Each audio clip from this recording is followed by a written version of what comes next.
Welcome back into the Pick and Roll NBA podcast with Jet and Sap, presented by Full Press Coverage. We have not been here for like a week, which is an extremely long for us to take off, Sap.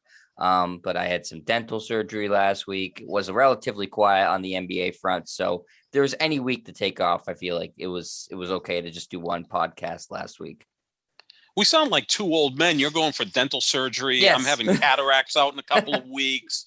Lord knows whatever else we've got to get done. But this is the off season, right? So this is time to get healthy so that when training camps open the end of September, that we'll be ready, willing, and able to do podcasts at a moment's notice.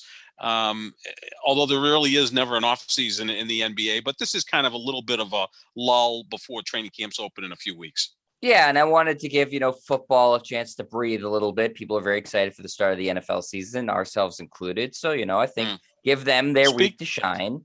Speak for yourself. Well, you were excited prior to the Packers game, I'm sure. Yeah, 4:25 on Sunday. I was once looking it forward started, to it. yeah, it was over. But before that, I'm sure you're excited. As my man said, RELAX. It's a long season.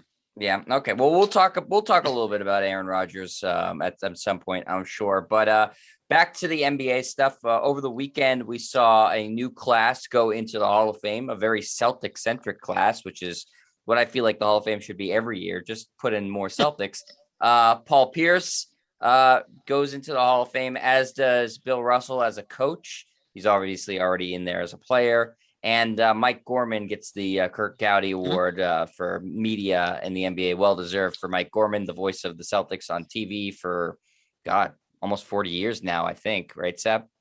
I was in high school when he started doing Celtics games. That's how long it's been, and I'm 58 years old. And as great as Mike Gorman is as a broadcaster, he's even a better person. I got to, meet him on several occasions back in the 80s when I was in there for every game covering the Celtics in the NBA as a freelancer for ESPN, and got to just get, friendly and have conversations with him. As nice a man you'd ever meet, in addition to being a brilliant broadcaster.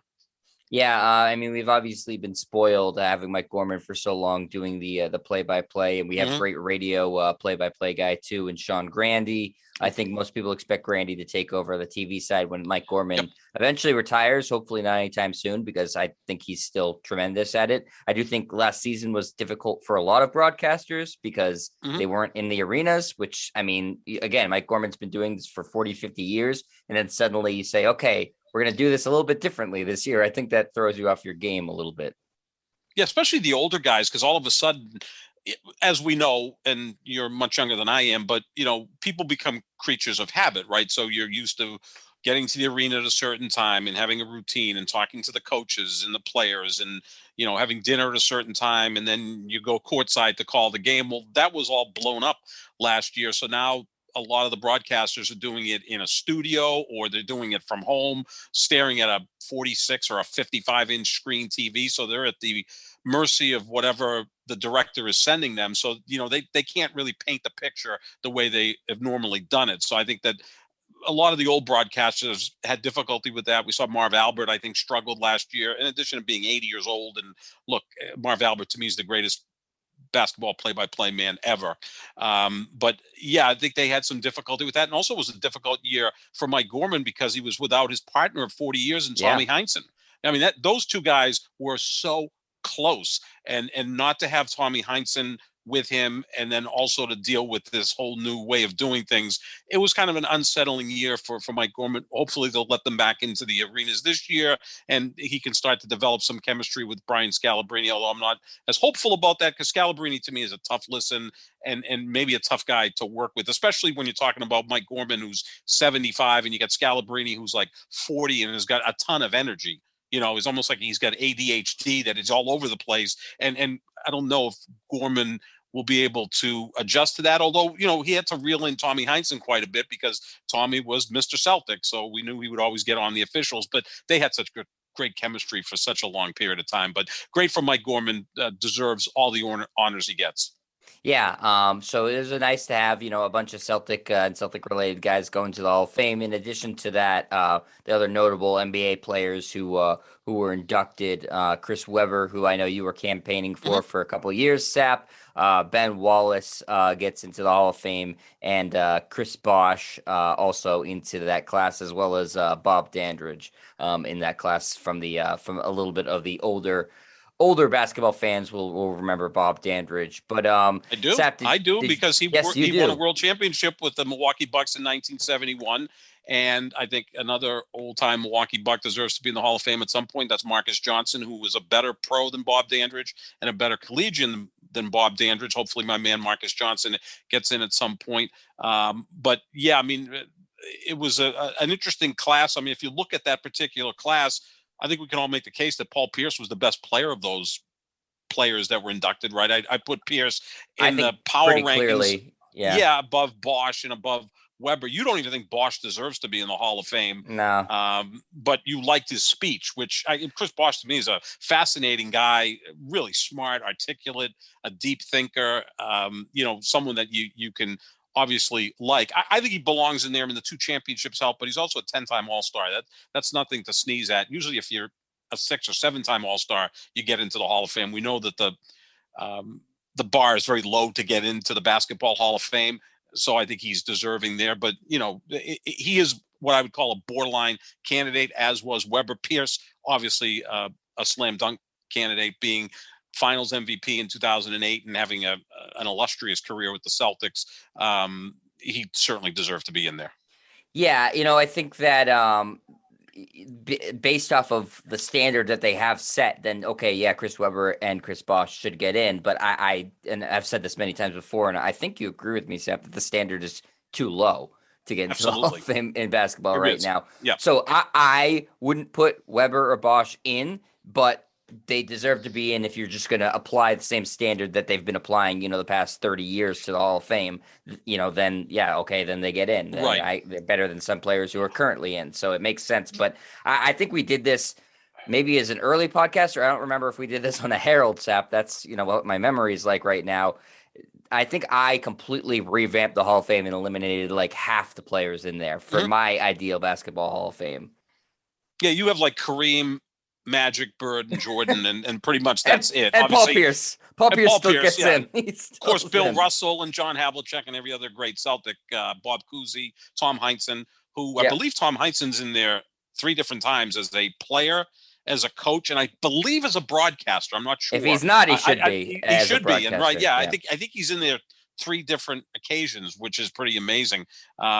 Yeah, the interesting thing about Bosh, and I'm going to use this in our endless argument of LeBron James v. Michael Jordan. You still think Jordan's the greatest player of all time. I think that LeBron is, but we both kind of agree that the other guy is the second greatest player of all time. And again, we're kind of leaving out the centers, Russell and Kareem and Wilt and all those great centers, is that LeBron was able to have a dominant team in Miami. You don't think Bosh is a Hall of Fame, and you also think that Dwayne Wade is slightly overrated. So yes.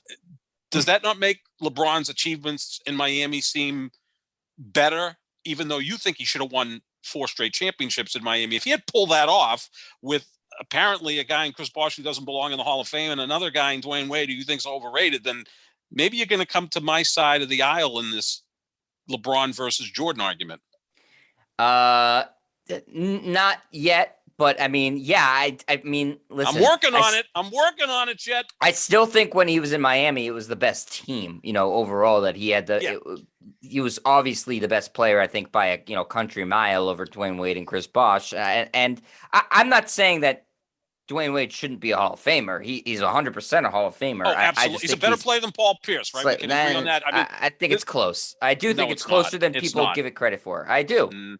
I think Dwayne Wade's a top 30 player. I think Paul Pierce is somewhere around 50 to 60. But here's the thing, Seth. A lot of it is circumstance, right? And you could say that about anybody. Is that Dwayne Wade in the second year in his career got to play with Shaq, who was still probably in the last year of his prime, maybe a year out of his prime.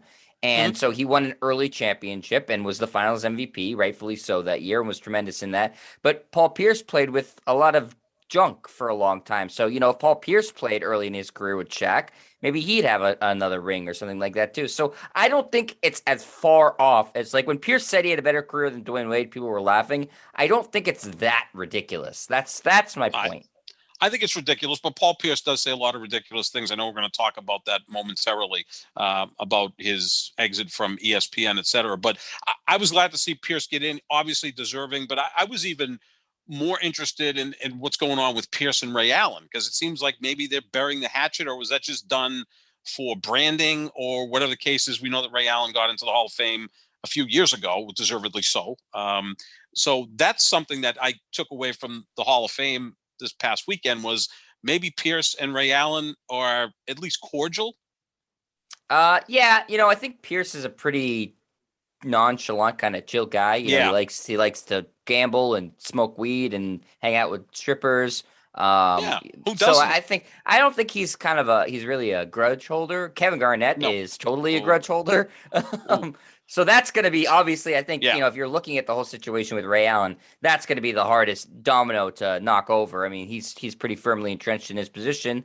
I think I don't think it was done for cameras or anything like that. I think Pierce genuinely is just fine with it at this point in his career, in his life. I don't think he wants to hold a grudge. I would think Pierce would be more upset that Ray Allen didn't come to his number retirement ceremony. I Right. think that's, I would be a little frustrated with that if I was Paul Pierce. Ray Allen went golfing instead. But again, this was always gonna be Garnett is gonna have to be the one that's softened because he's the one that is the most angry, and Rondo too. But it doesn't really matter so much what Rondo thinks because he's not at the stature of Kevin Garnett or Paul Pierce. And also, I kind of get the feeling Rondo would just follow Garnett, right? If Garnett let the ice break, maybe Rondo would, although Rondo is very stubborn himself. So I don't think either one of those guys are ever going to have any kind of relationship with Ray Allen. I don't even know what the relationship would be with Ray Allen and Paul Pierce. I think it is tough to snub someone when they're near you. Like, it's Yeah, one oh, thing to, definitely. to have this grudge against someone who's 2,000 miles away. I mean, I don't think they I run don't. in the Paul same Pierce. circles, Sap. No, Let's no, just say no. I that. would say not. I mean, Paul Pierce, like you said, was playing cards with, strippers rubbing his head, smoking weed, doing whatever. He loves to do all that fun stuff. He almost feels like a kid still, where Ray Allen, we know, hasn't had a cheeseburger in 25 years, Right. seems to be happily married and very much in his kids' lives. And he seems like a Boy Scout, right? Like Yeah, like Paul he's, Pierce had I think three different women there for all of yeah, his kids last yeah, night. He was thanking yeah. all of them It individually. was, it I was, mean, it that's was fine, to each he's his own. wait. Imagine if Sean Kemp could get into the Hall of Fame. I think Sean Kemp should get into the Hall of Fame just for that. Sell Because out he the has like, arena. absolutely. I think he has like 14 kids with 9 different wives, and maybe we get Antonio Cromartie into the Pro Football Hall of Fame, and we'll have a similar vibe there. But yeah, I mean, Ray Allen and Paul Pierce have like nothing in common, right? I mean, one guy is, you almost get the feeling that Ray Allen's a little like Tom Brady. Like, he's just like focused on making sure that his body is at the very highest level.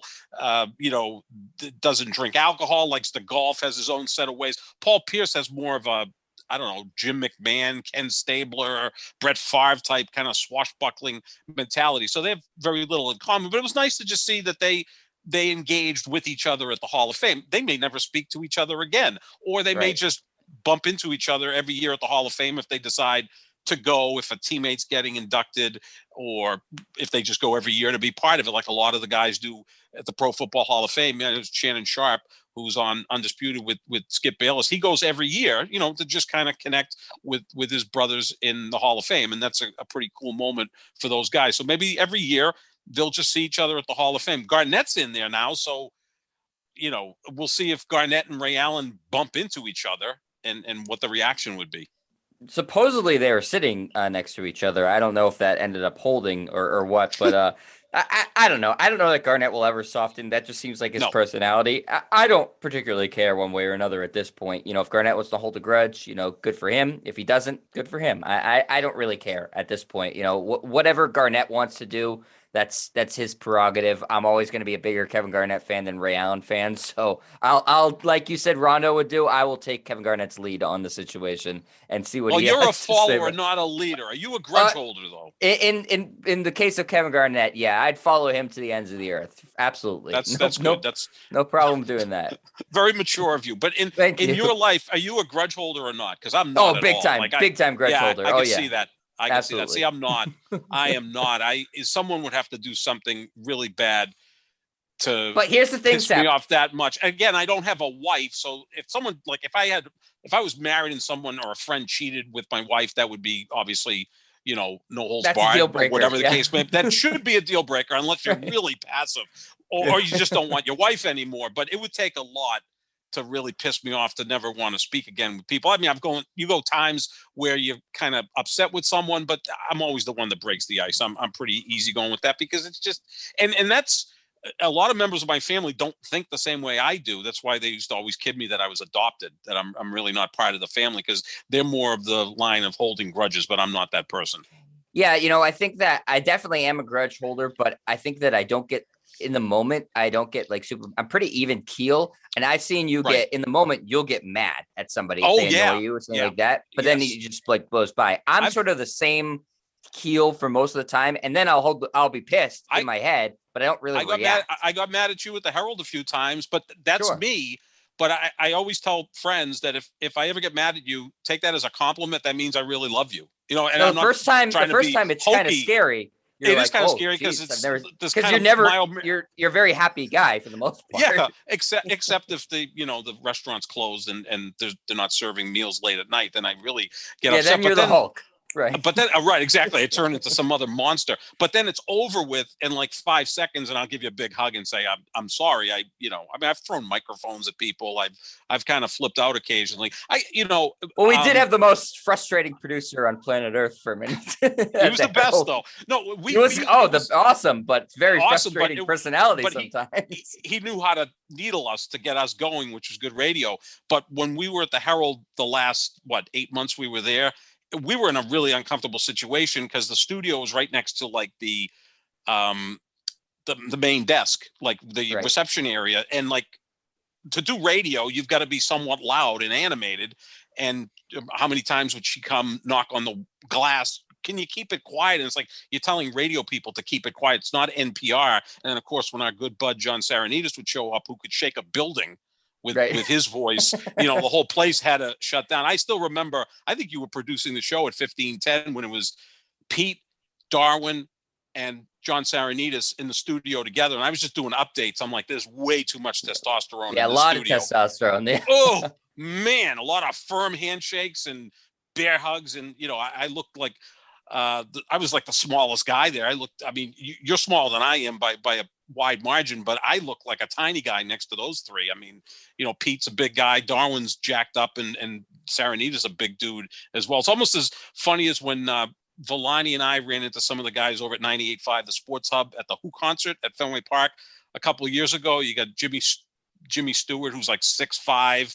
I think Matt McCarthy was there. He's like 6'6", and then our good friend Joey Murr, who's gigantic. He just gave me like a giant bear hug, and I was engulfed by him. And I walked away with Villani and said, we look like jockeys next to these guys. And Villani's, small like you, a little more buff, but pretty short. And I'm like 5'9", but, fairly thick. And we look like little people. And then I also mentioned to Villani, who at the time was working for EI, and the culture of WEI. I said, could you picture all the guys from EI going out to a concert at Fenway Park? He goes, I can't picture anybody EI doing anything with anybody, because it was a different mentality at that station, especially among the people on air. They all the producers were cool, but the producers on air, no one on air hung out with anybody else. No, everybody hated afterwards. each other, and that was that's when you had Minahan and Callahan and feuding with the midday show, and then you had that I don't know if that's manufactured or not. I think it's real at that station.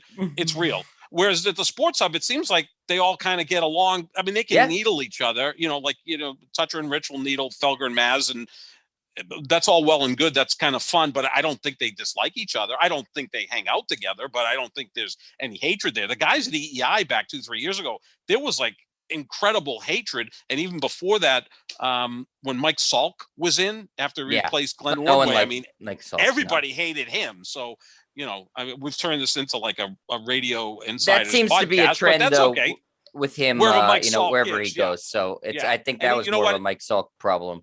And he's not talented enough to put up with that bullshit. If someone is really good at the best at what they do, like if Colin Cowherd is a prick, which I heard he's not, if anything, he's a great guy to work with, then you put up with it because I think he's the best of the business. But if you're Mike Salk and you're on AM radio in Seattle, I guess you're the biggest thing in Seattle, that's all well and good. But if you're an asshole and no one likes you, probably not worth putting up with.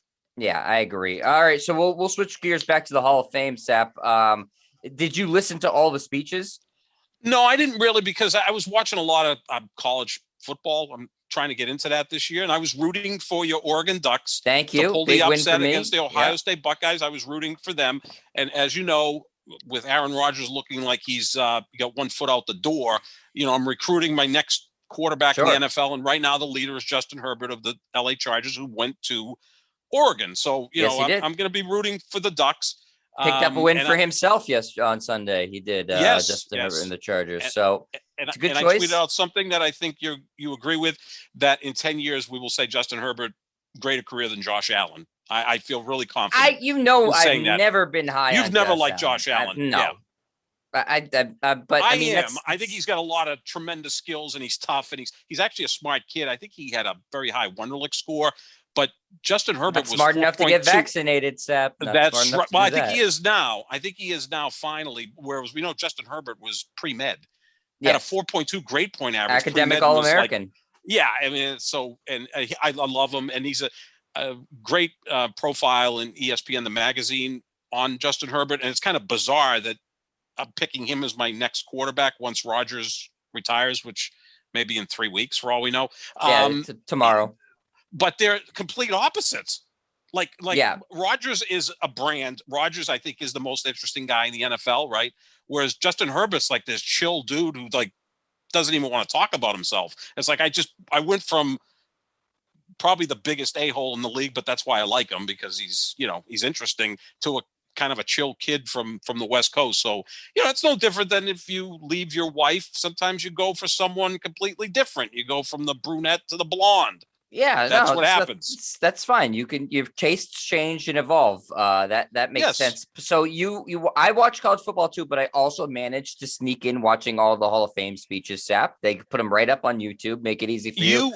You have much better technical skills than I have, and that's true. You have better. I also have a to computer, and you do not. Yes, I have my iPhone. I have a TV, but see, again, I don't pay for cable, so I am at the mercy of whatever cable service I have here. I don't want to rock the boat. I have a good deal where I live. I don't want to go to the landlord and push it, because he may say you can go retire with Aaron Rodgers if you'd like. So I just don't. I have to get certain things set up. I will soon. I don't even have Netflix. I feel embarrassed to say that. But the thing is that, when I was with the Herald, the only two things I was doing on radio were sports and politics. So I was kind of consumed with those two things. I do have to branch out a little bit more. But I got a good idea of what the speeches were all about. Pierce talking about some funny stories when Doc Rivers was his coach at the time, where he showed up to practice with a hangover, and Doc finally said, just go home and play well tonight. And I thought that was a funny story. But you were really impressed with Bosch, which I like, because Bosch is a very, very introspective, smart guy. Yeah, I thought so. Of the main guys, that I was intrigued by getting into the Hall of Fame, not trying to slight anybody, but, I listened to Ben Wallace, Paul Pierce, Chris Webber, and Chris Bosh. I listened to all of those guys' speeches. And Bill Russell did a really quick, 2-minute, if it was even 2 minutes, that, he was there, but he did a pre-recorded one. He's an elderly man now, so he's not going to stand up there and pontificate for a while. Pierce's speech was kind of what you would expect. It was a lot of thank yous throughout his career, to his brothers, his moms, who raised him as a single parent. His dad is still alive, and his dad has never reached out to him. He has no interest. Pierce has no interest in, even after he got stabbed, he knows who his dad is, and the dad knows him, but there's no connection there. So he thanked, his mom and there was a police officer, he said, in his community in Inglewood growing up, who really kept the kids out of trouble. And he said would open the gym for him at 6 a.m. to practice. So, he thanked him, high school coaches, college coaches. Roy Williams was actually his college coach at Kansas. And then, he thanked the Celtics organization a lot. And so it was a lot of mostly thank yous, a couple of funny, like you said, anecdotes. And then he was able to recite from memory the teams that passed on him in the draft and thank them, which was a cool bit. But, it was a pretty standard as far as Hall of Fame speeches go. Chris Webber's was a little bit more emotional.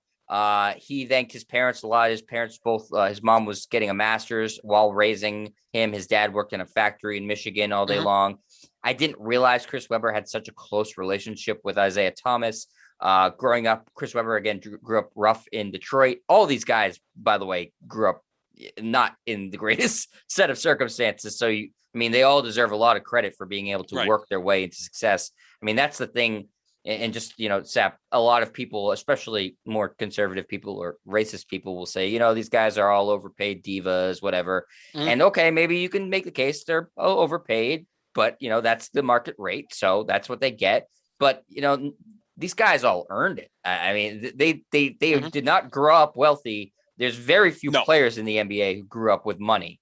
And a lot of them grew up with not any money, really living hand to mouth. And single parent household, right? With the mom working 3 jobs, or like you said, with Chris Webber, the mom getting a master's degree, the dad working in a factory. It's not all the players grew up,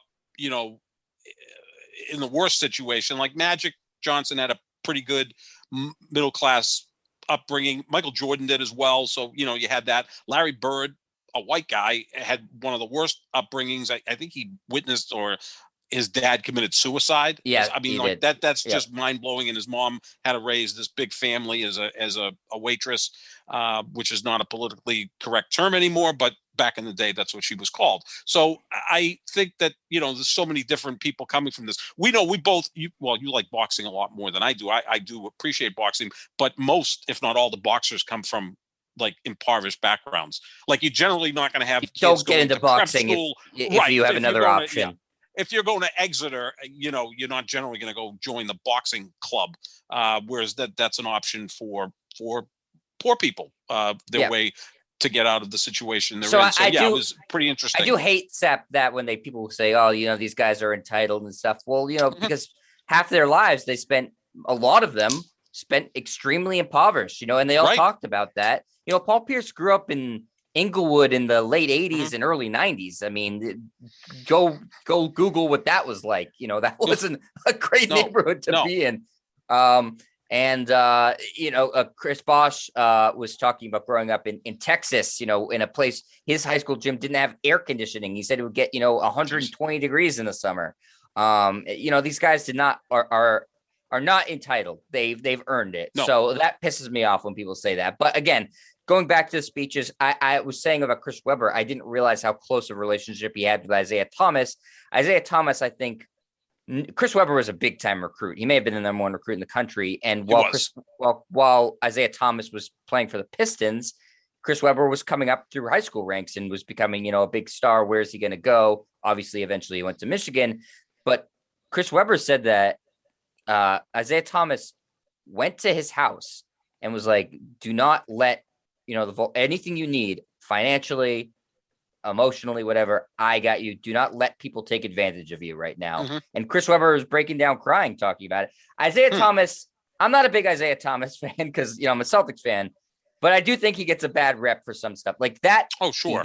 He's never talked about it. I've never heard that story before. And he didn't get anything out of it other than being protective of a young man at the time who people were probably trying to take advantage of.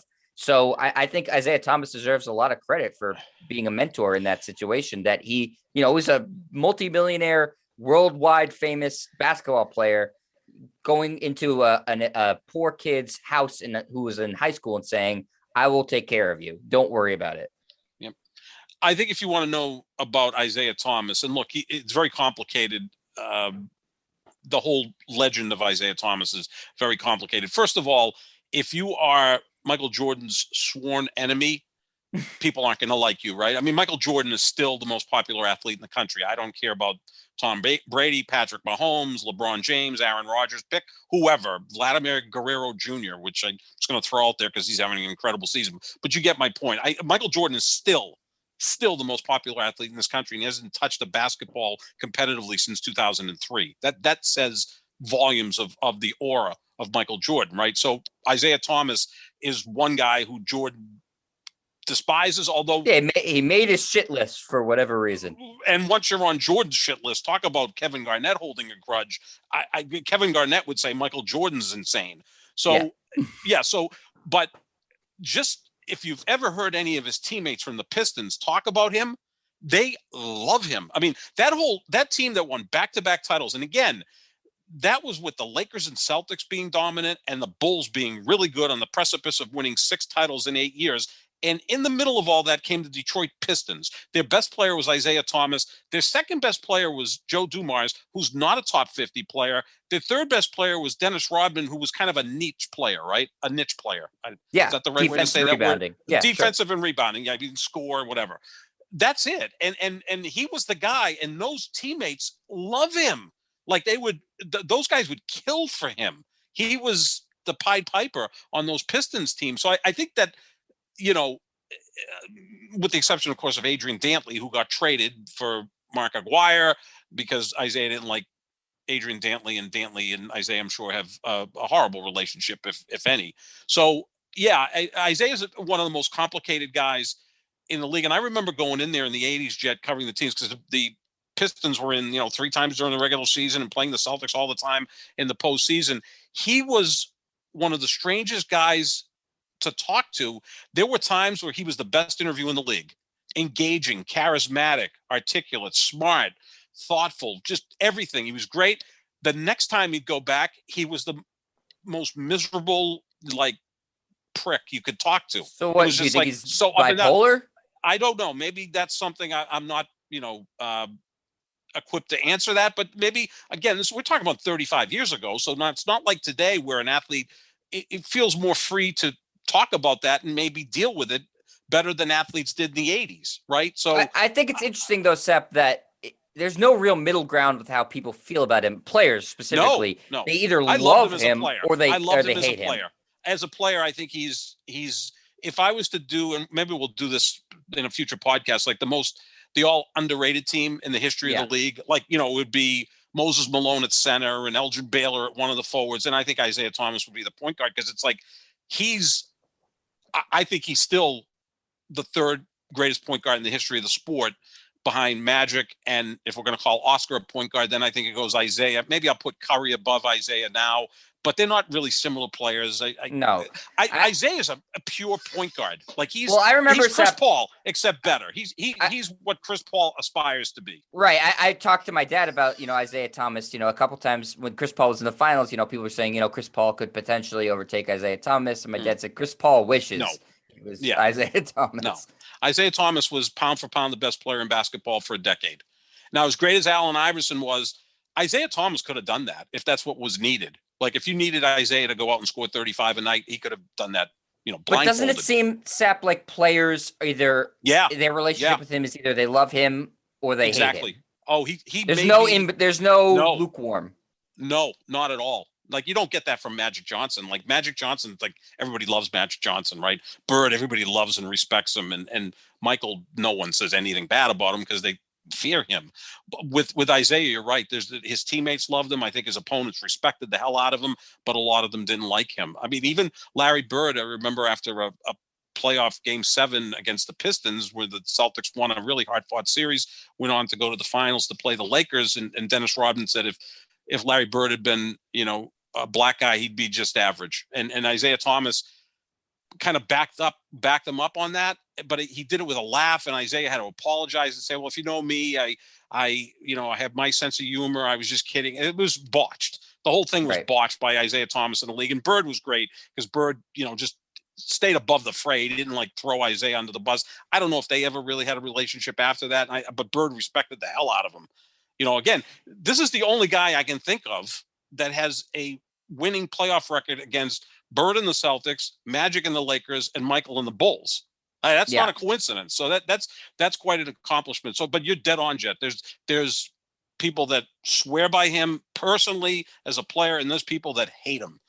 And again, don't forget, he was a disaster as head coach of the Knicks. He was running a amateur basketball league, right, or a minor league basketball league, which didn't work out. So he's had a lot of ups and downs and misses. And there's a guy who you could really do a pretty good job of making a movie about his life. I mean, talk about growing up impoverished in Chicago and then Yeah. going to Indiana for 2 years with Bobby Knight. I mean, and then, yeah, I mean, there's a guy that's a fascinating story as much as anyone's. Yeah. And, I found it interesting, that story again with Chris Webber, and Chris Webber was as emotional talking about Isaiah Yeah. Thomas as he was talking about his parents. So, Right. That Yeah, goes to show that's you what he pretty meant to And Chris Webber. And who was there for Garnett? Isaiah Thomas, right? Yep. Isaiah Yeah. Thomas was there for Kevin Garnett. So, like you said, I think the people that love him, like, will go to war for him, will go to the final death to support him, and then the others won't. And I think partly because he played for Bobby Knight, and a lot of people have the same reaction to Bobby Knight. I know Bobby Knight at this point's kind of lost his mind. He's up there, Yeah. Campaigning for Trump and saying that, much like Harry Truman, Trump would drop the bomb to end the war, which even Trump was like, please don't say that. But but Bobby Knight's also a polarizing guy. Guys that played for him swear by him, including Isaiah Thomas. They look at him as like a father figure. Like, this is the guy who was there for me as a father. When you're playing for him, very tough. Like, you don't want to deal with that. But as you grow older, you realize that tough minded love is what you need. I mean, I always say this. I had a 6th grade teacher, Mr. Holmesy, who, when we first started 6th grade, I was like, this guy is really a badass. He's tough. But years later, he was, to this day, the greatest teacher I ever had, because in our school system, it was kindergarten through 6, and then you went 7, 8, 9, and then you went to high school, 10, 11, 12. 6th grade is where they started to treat you like somewhat of an adult, because now you're going to junior high where there's more freedoms.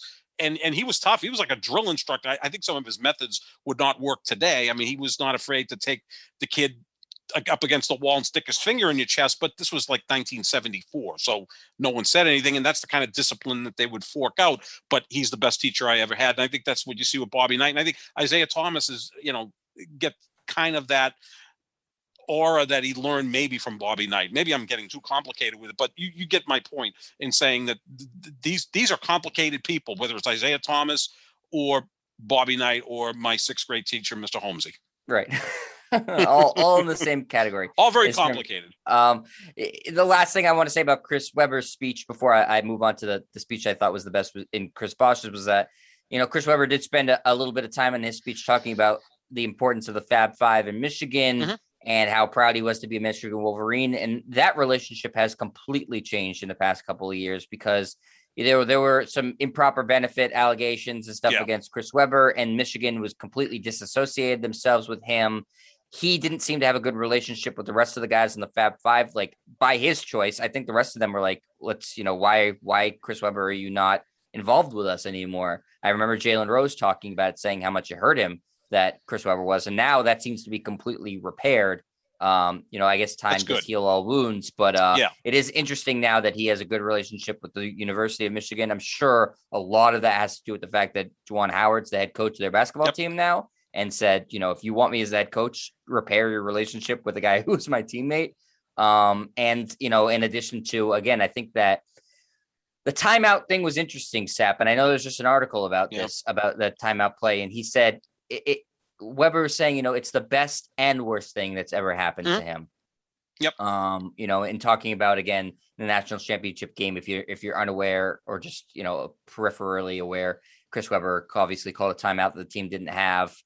They go on to lose the game in the national championship. And that's all the game is remembered for, is Chris Webber calling an extra timeout. But he said, it helped him define him in terms of, he could have just crumbled there, but he went on to have obviously a Hall of Fame career. Sap, I wasn't watching that game at the time because I was really young. Sort of, you're just curious about your thoughts about it all these years later and what Webber's had to say about it. Yeah, I mean, it was 1993, so I'm 30, and I'm sure I bet Michigan in that game, so I was pissed off because I thought they were going to beat North Carolina. Not really one of the best North Carolina teams. I think Eric Montrose was on that team for North Carolina. Former Celtic. Eventually ended up former Celtic. Yeah, the crew cut and all that stuff. and Michigan should have won the game. I mean, you had Chris Webber, Juwan Howard, and Jalen Rose, but they just couldn't quite put North Carolina away. And then he traveled before he called the timeout, which he didn't have. It should have been a traveling violation, and then it led to the technical, and North Carolina was able to put the game away. That would have been a last shot opportunity for Michigan, so we're not saying they would have necessarily won that game, but because he became a big star, he was the first pick in the draft, right? Originally drafted by Orlando. Yeah. They were going to play him alongside Shaq, which would have been interesting. And then they traded him to Golden State for Penny Hardaway, who Golden State had drafted. So, I think it was Fred Brown in the 82 game turned the ball over after North Carolina had just gone ahead with the Jordan jumper in the 82 finals. Fred Brown turned it over to James Worthy, and Worthy sank one of 2 free throws, and North Carolina won that championship. No one talks about that. And that's actually, as egregious an error as Chris Webber made, but Chris Webber is a star. Fred Brown was a role player at Georgetown. So, and he went on and had a great career. But yeah, that the one faux pas that you could compare it to is maybe Russell Wilson throwing the interception against the Patriots in the Super Bowl. Sure. Right, where it's like, but that gets now, more on the coach than anything. I feel like it does. More people talk about Pete Carroll right. not running the ball there. Right. And maybe this falls into Steve Fisher, who's the coach of Michigan. Did he, again, we're talking college kids, right? Right. Did during the timeout, did he tell his guys, because it was a timeout shortly before that, we have no timeouts, like that's where, like, a lot of times Chuck Daly, who was the head coach of the Pistons, would look and say that the worst NBA coach is better than the best college coach in terms of in-game coaching in a situation. He said, in fact, my trainer is probably better equipped to handle game situations than a college coach. It's just because of our training.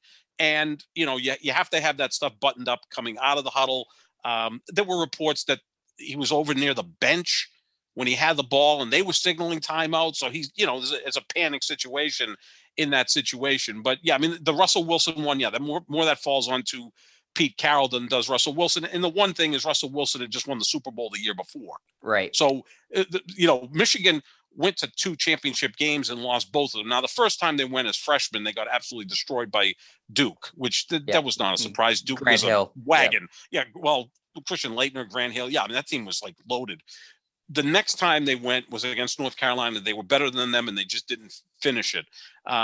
So I think that was something that he had to live with his entire life, but he seems to have recovered from it because he's done quite well for himself. I think he's involved in the music industry. He's done and he TV does work. TNT. He's good. He does TNT. Yeah, I think he's good. He's got a great personality. Always liked him as a player because I always like players that you could do so many things. Like Chris Webber was not a great shooter, but he could score, but he was an outstanding rebounder, really good passer, had phenomenal hands. Like he's one of those guys that if he had played with great playmakers that he would have benefited even more because he had fabulous hands. He probably should have been. There's 2 players that I always thought were probably more talented than Karl Malone that didn't have the careers that Karl Malone had. One was Derek Coleman, who played at Syracuse, was drafted by the Nets, and the other was Chris Webber. The Coleman thing was he got too heavy in the NBA. And he also had the worst attitude. Like, whereas Webber, I think, was a pretty good guy and a pretty good teammate. But Coleman seemed like he was just on his own planet. Whereas Karl Malone, who may not have been as talented as those guys, did have the best work ethic maybe of any player we've ever seen. So, Webber could have had a better career, came close to winning a championship in 2002, right? Lost in game 7 to the Lakers. A lot of people think there was some shenanigans going on with the officiating. Right. If they win that Western Conference final, they go on and play the Nets in the finals. Yeah. And I'm sure Sacramento wins that, so his legacy could have changed very easily if Michigan wins that national championship over North Carolina in 93 and then wins the NBA championship in 2002. He would have been in the Hall of Fame like a decade ago or whatever. No doubt. No doubt. I mean, because he was a fringe candidate, but I always thought he belonged in there because, top 5 MVP. Being the best player on a championship team gets you in. Period. It gets you in. If you're the best player on a championship team. And it would have been college and pro. He also, I think he belonged. But that would have got him in earlier. So I was glad to see him get in. Yeah, he hasn't talked about that timeout. He didn't want to talk about it for years and Right. years and years. So it Oh, was interesting to hear what he had to say about. He didn't talk about it in the speech, but this was an interview, prior to the yeah. induction. So it was interesting to hear that. Ben Wallace had a shorter speech. It was basically a spoken word poem. It was interesting. Not my cup of tea, but I know it resonated with a lot of people. Ben Wallace has an extremely like the deepest voice I've ever heard in my life. I mean, like it's a booming deep voice. So It he's a does. Yeah. very powerful speaker. And then yeah, the speech of the night I thought was Chris Bosh, who again to me not a Hall of Famer, but by the standard they set up, okay. Um, he's just a really good public speaker, and you saw He that I think is. early in his career when he was doing those campaign videos to get into the All-Star game when he was with the Hmm. Raptors. Those are Um, great. he's a smart guy who's well spoken. You can be a smart guy and not be well spoken. He happens to be Hmm. both. Um, Speaking and of great pipes too, right? He's got a great voice as well. he Very does have a deep great voice. voice. Yeah. Yeah, I'd like to see him actually do some more TV work. I think he'd be really good at that. I And, think he he's going to be talked about fantastic. Yep. his career and how hard it was to have it cut short because of the blood clots in his heart. Hmm. And talked about growing up in Texas and playing in the heat and work in that massive Texas heat and working and working and working to be the best, and how he was kind of remembered a lot. He cried a lot. He cried when he lost the finals. He cried. He said in games in high school, and he said, uh, I that's just who he is. He wears his heart on his sleeve. I Hmm. thought it was just a really good speech, a well thought out speech. It wasn't the cookie cutter. Thank you to this person. Thank you to that person. I don't even think he thanked anybody outside of his family. He didn't. LeBron was there. Dwayne Wade was there. He didn't mention them. He did thank Pat Riley, who Hmm. and Pat Riley and Ray Allen were the guys who inducted him. But that was at the very beginning. But it was just a really good speech from a really good speaker. And I think it shows you the difference between somebody who's a really good public speaker and not nervous to public speak and kind of is going to put their own spin on the speech versus Paul Pierce is a okay public speaker, but his was a pretty standard thank you to this person, that person Right. going through his career, which is fine. I think you want to thank the people who got you there, but I was just more interested in what Chris Bosh had to say because it wasn't thank you to this person. This is what happened Right. in my high school career. This is what he made it into more of a story. And I think yeah, I think he's probably a more talented speaker than he was a player, and he was a damn good player. Yeah, and I think he has a career in broadcasting, something we don't know if Paul Pierce has anymore, although there's so many different ways you can reinvent yourself in broadcasting. And we know that Paul Pierce was doing stuff on ESPN, but no longer after his video, which had him with strippers and smoking marijuana and playing cards. What of those events, which was the straw that broke the camel's back? I'm thinking it's Probably the strippers. the strippers. Yeah, I mean that the marijuana that's legal in California, right? So I like that they can't go there with that. It's the NBA. Like you Right. can't push that agenda. Gambling is legal in most states. But yeah, the strippers may have been a problem. And now Paul Pierce is, no longer working at Didn't seem to ESPN. care. He didn't seem to care that much losing that job. I don't He's think it he affected him. I don't think he ever was really into it, right? Because look, I thought he was just okay on that. I think he wanted to be Barkley or Shaq, but there's only one Barkley and there's only one Right. Shaq. Their presence is humongous, literally and figuratively. Whereas Pierce, who wasn't the player those guys were, also doesn't have the personality like those guys. But he also didn't bring you like in-depth stuff the way maybe Jay Williams or Jalen Rose does. And then Jalen Rose is so comfortable talking about social issues, which Paul Pierce doesn't get into. So, like, well, Right. what was Paul Well, Pierce going Pierce, to bring to that other than his I hot won a takes were championship? I all hate about LeBron. himself. So that's About himself, I'm better yeah. than Dwayne Wade, and I hate LeBron. Pretty much saying it without saying it. And that's I know we were going to talk about this story that Chris Mannix put out in Sports Illustrated about Pierce, how he got tired of ESPN because all they wanted to talk about was LeBron. Well, okay, that sounds all well and good, except TV's in the business to get people to watch, Yeah. not to just talk about what you want to talk about. Look, how often do we talk about LeBron on this podcast? Yes, Every I'm time. his Yeah. biggest fan. I get that. You don't like him, but that makes good podcasting, I guess. I was going to say good radio, but we can go back and forth on that. But he's the biggest star in the league. Like, if you watch all the shows in the morning, whether it's, First Take or Undisputed, Coward on Fox Sports 1, or go to Get Up and, the Stephen A. Smith show, which they should just name it that now because it's got a revolving cast of characters. But it's generally, what do they talk about in the NFL? Brady, Yep. Rodgers, Mahomes, the Dallas Cowboys. What do they talk about in the NBA? LeBron, Durant, Steph Curry. There you go. That's what people want to hear. Yeah. So, so I think Paul Pierce should understand that. I know we have to talk about him because he's still the biggest star, and he just has some sort of thing with LeBron. Obviously, they've had a lot of battles.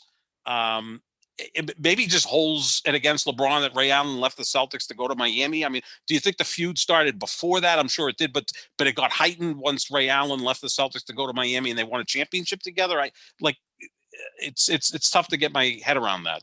I think LeBron rankles some of the older players, players that came before him. I just don't think they like the anointment and all the constant coverage about him. I think to Pierce, his guy is Jordan, and I don't think that they appreciate any of the comparisons. They don't like it. I just don't think he likes the guy, which is fine. And Pierce, like you said, was okay on TV, nothing special. So it's just I think that was his post-career path.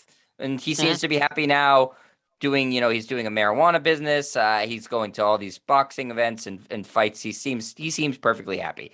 So I don't feel bad for him because he seems to be happy with his situation now. I am curious to ask you this, Sepp, and maybe this is the last thing we talk about for this, is that, again, Chris Bosh didn't specifically thank LeBron James or Dwayne Wade in his speech. He was always thought of as sort of the odd man out in that Heat team. Do you think that he's not super close with those guys? We know LeBron and Wade are close. LeBron and Wade are very, very close, yeah. Well, again, do you think Bosh liked those guys? I think he did. I think he felt alienated. Well, he's George Harrison, right? LeBron's John Lennon and Dwayne Wade's Paul McCartney, whatever. I'm sorry for the old reference. But it is the greatest. I think everybody understands that one. Yeah. Everybody knows the Beatles. That the Beatles. There's certain things like you can always throw out there, and the Beatles are one of them. Everybody kind of gets it. But and it was a tough situation for Bosh because the third guy with LeBron is always difficult, right? We saw that in Cleveland with Kevin Love.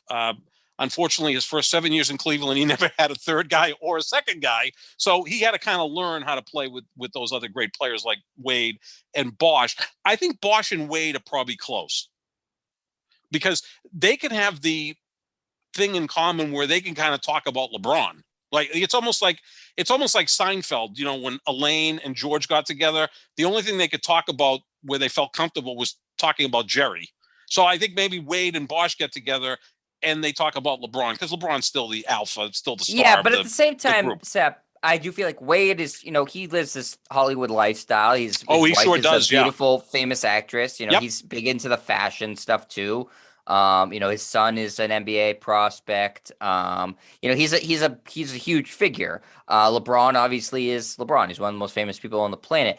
So I don't know that Chris Bosh feels like he has that much in common with those guys anymore. Do you get the feeling too that, and that those are great points, but kind of like the Celtics big three, Garnett and Pierce were close, and Ray Allen was always kind of the alien. Yes. Even when they were playing together, he was the outsider. And I think part of it, you can go back to the fact that of the three guys, Ray Allen grew up in a middle-class background, if not upper middle class, right? Both of his parents were educators. I believe his mom or dad was the school principal. So and grew up in kind of a military background, right? I believe his dad was in the military. He did grow up on military bases. Yeah. So it's different mentality than, like you said, Paul Pierce never had a relationship with his dad. I don't know what Garnett's situation was, but I don't think he grew up rich or even middle class. He grew up South Carolina. Yeah. Right. So Ray Allen was like the alien, so I think Chris Bosh in a sense was kind of the outsider with those three. But if he doesn't go to Miami and win 2 championships, maybe he's not giving that speech last week. No, he's not. I don't think he's not. He stays in Toronto and makes 8 All-Star appearances. We go, yeah, Chris Bosh is, really nice player. Is he really DeMar DeRozan at that point, right? I mean, but he goes to Miami and wins 2 championships. That puts him over the top as a Hall of Famer. So, you kind of have to look at it that way. I do think that I think that he's not much. Well, every player or ex-player is into branding, but not like LeBron and Dwayne Wade. I mean, Dwayne Wade has now a show on TNT, The Cube, which I haven't watched. Yeah. But it's on. I mean, yeah, he's married to a beautiful woman. Like you said, his son is a pro prospect. He owns 1 or 2% of the Utah Jazz. Dwayne Wade's a star. LeBron's a superstar in terms of not just on the court, but off the court. Then you got Chris Bosh, who seems like a guy from Texas who's pretty chill about everything. And like I would venture to guess when he was on the Heat, he was probably hanging out with the other guys on the Heat. Yeah, I would maybe with I don't know. LeBron, I'm sure, was hanging out with Wade because I think Wade was trying to teach LeBron how to be a leader. So there was that. They were almost like brothers, right? Like Dwayne Wade being the big brother, LeBron being the younger brother. Do you think that? Name any other guys on the Heat that he was hanging around? I'm sure. I don't think he was the third wheel with those guys. I think he kind of was independent. But I always get the feeling that Bosh is really a deep thinker. And, I think he's okay with that. He's kind of almost got a little bit of Kareem Abdul-Jabbar in him. Like he's a very deep thinker. And, oftentimes when a guy's a deep thinker, he likes to be alone. Like he doesn't need to be around other people. LeBron is much more of a social butterfly. LeBron is the alpha. He's the guy that, I'm just sort of like get team events ready. I think it's a great point you're pointing out that, maybe they weren't that close. They came to honor him because that's what you do. But he didn't have to go out and thank them because, he's a Hall of Famer. Right. I do wonder, and especially when, LeBron retires, whenever the hell that's going to be, and more stuff comes out about his NBA career. Like, was he close to a lot of teammates other than the star level players? Like, how do people, his teammates, feel about him? I know some guys, again, like we were talking about Isaiah Thomas a little while ago, swear by him. I would venture to guess he kind of rankled a lot of people too. Sure. Oh yeah. Yeah, absolutely. I mean, look, Jordan punched Steve Kerr. But everybody was afraid of him. I don't think everybody was afraid of LeBron. No, everybody is afraid of Jordan. He's like a psycho. I mean, it's, he's a sociopath. I think a lot of Kobe's teammates were frightened of him. You cannot like somebody because they're a dick. I don't think LeBron's a dick. No. I'm just saying. I think that there's reason I think he's annoying to some people. I think he annoys them. Phony. They may think he's phony, or they think that he gets preferential treatment. Which, you know what, they all have to get over that because that's the way it is in sports. Sorry, that's just the way it is. If the Patriots had figured that out, maybe Tom Brady would be winning football games in Foxborough rather than Tampa. There's certain guys that have accomplished a lot that you kind of have to give a little bit more leeway. So I get that. But yeah, it could be. And again, we know when the team loses, it's everyone else's fault. When the team wins, it's LeBron's accomplishment. Although there's enough media out there that will blame him for everything. I mean, LeBron can average a triple-double in the finals and still get blamed for the Cavaliers losing to Golden State, even though they had no prayer in hell of beating that team. But yeah, I think there's probably teammates that roll their eyes. And we know Kyrie never bought into what LeBron was selling. We get that. But I think Kevin Love is someone who had a pretty good relationship with LeBron by all accounts. But it's probably like any other workplace where, you can respect the guy, but doesn't mean you want to be friends with them. Like Bird and McHale didn't really have a great relationship off the court. On the court, they were magical together because they knew where they were. Like Bird was the guy, McHale was the number 2 guy, or Parrish was the number 2 guy, and they understood that. But doesn't necessarily mean that Bird was best friends with McHale. McHale, I think, was much friendlier with Danny Ainge, when they were players. Right. Now everybody seemed to love Danny Ainge as a player. He was Danny Ainge he was the younger brother. He was the youngest brother. Right. On that team, he was the kid brother that and Maxwell was the clown and cracked everyone up, and McHale was kind of the prankster, and Dennis Johnson and Robert Parrish were more, the sage veterans, and Bird was just, the best player. So yeah, that was a nice dynamic that you had there. Was the Lakers at that time had a weird dynamic because you had Kareem and Magic, who have nothing in common, like other than both being great basketball players, but it worked. Yeah, I think though the thing is, if we're talking about LeBron and Jordan, and this is going to be a whole nother podcast, obviously, is that I don't think Jordan gave a damn if anybody liked him at all. I think LeBron wants everybody to like him. Oh, absolutely. Absolutely. And that, to me, is the most stark difference of their personalities. Absolutely. Oh, yeah. No, it's black swan, white swan. When LeBron went to Miami, remember there was a point where he was, the villain? He was never comfortable with that. No. LeBron's a uniter. LeBron's similar to Magic. How many times have we said that? Not just on the court, but off the court. They're kind of uniters, great personality. They want to. LeBron was the guy that always had the families or the players to his mom's house for holidays. Right. But when I you don't think want Jordan everybody ever to like, did that. no, Well, when you that's want what everybody to like you, Sap, there You is do a stuff like that. tendency Yeah. to come off as phony or to be phony Yep. because you're No, I you're get trying you. to be a chameleon and play to what, oh, Yep. this person likes this, I'm gonna say I like this too. Yeah. And some Yeah. people really don't like that. Jordan at least was honest. It was Yeah, honestly, I think so. I do think even though he was being aggressive or a dick, whatever you want to call it, I do think at least people will respect it. Like, he's not changing his personality for me. Right. This is who he is. Like, I can at least get on board with that. If LeBron's talking to one guy in the locker, oh yeah, I love country music. Another guy in the Right. locker room, Yeah. I really love rap music. That's my favorite. I think some people go like, what is this guy doing? Yeah. Who is A he? chameleon. You're right. He's a chameleon. It's like, I don't know who LeBron's favorite football team is anymore, right? It used to be the Cowboys, then it's the Browns. Now apparently he likes the Rams. I know he loves Aaron Rodgers. He's like, there's all these different guys out there, and he obviously loves and respects Brady. It's like, Right. I saw him with the Cleveland Indians hat. He owns part of the Red Sox. Yankees, He's worn a Yankees hat. He's all over the place. And now he's a Dodger fan. So like, yeah, he's it's almost like, let me put it this way.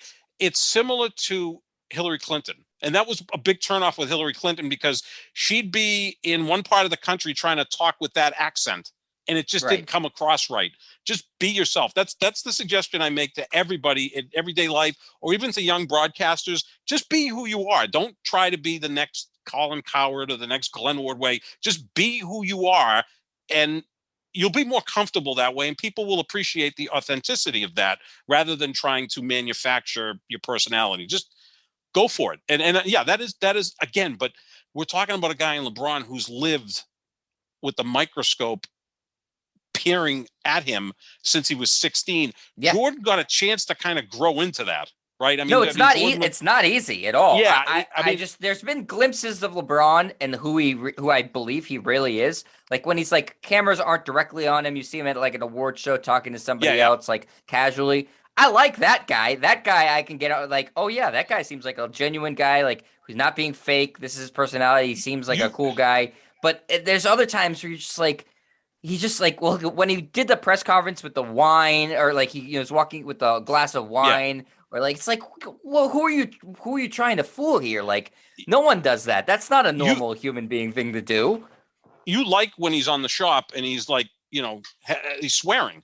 I think that's as close to normal when there's a direct camera on him as he's willing to be. I still don't think it's 100% his personality, but it's at least closer. You know what's interesting, Jet? Because the two biggest athletes in our country are LeBron and Tom Brady. Brady now is being more of himself in Tampa than he was in New England. I can't tell you how many people I know, like New York Giants fans, Jets fans, whatever, that loved Brady after he won the Super Bowl with Tampa at that parade where he was shit-faced. Yeah. They're like, I can relate to him now. He's a guy that's happy, won his 7th Super Bowl. He's hammered. He's throwing the trophy from one boat to the other. And that seems like, a cool guy rather than this buttoned up person that was was with the Patriots for nearly 20 years. So like, and people were like, yeah, I like that. That's good. I like the Brady now that's kind of unfiltered. And I equate it to Brady was the kid that went to private school all the way through high school, and you had to wear a suit, a tie, you had to have your hair a certain length. You couldn't say anything. Now Brady's in college where all of a sudden, he can wear flip-flops, shorts, and a tank top and let his hair grow and be who he wants to be. And that's where he's at right now. And I think people kind of appreciate that more than this kind of facade that he put up. But again, we're talking about two athletes that are under the microscope. And then even to more of a point, LeBron's been under this since he's 16. Yeah. Like Brady really got to grow into this because he wasn't heavily recruited coming out of high school, was a 6th round pick. We know all the stories, but he kind of grew into it. Even Jordan, even though he was a star at North Carolina as a freshman, not to the magnitude that LeBron was in high school, and not in an era of or a time of social media, which is just like, LeBron sneezes and it's a lead story on SportsCenter. Sure. Yeah. I mean, I just think it is interesting to me that some people would prefer the honest douche versus the seemingly nice. He's like, what's the guy's name from Leave It to Beaver? Wally Cleaver, right? Eddie Haskell. Eddie Haskell. Yeah. Thank you. Yeah. That's who I feel like he is sometimes. Yeah, comes in. We know that Eddie Haskell's up to something, but when he sees Mrs. Cleaver, oh, hi, Mrs. Cleaver, you look wonderful today. I love those pearls. And she's like, okay, Eddie, what are Because you up to? again, Like, yeah. Because of social media, because there's cameras everywhere, we've seen glimpses of what he's actually like. You're like, okay, yeah.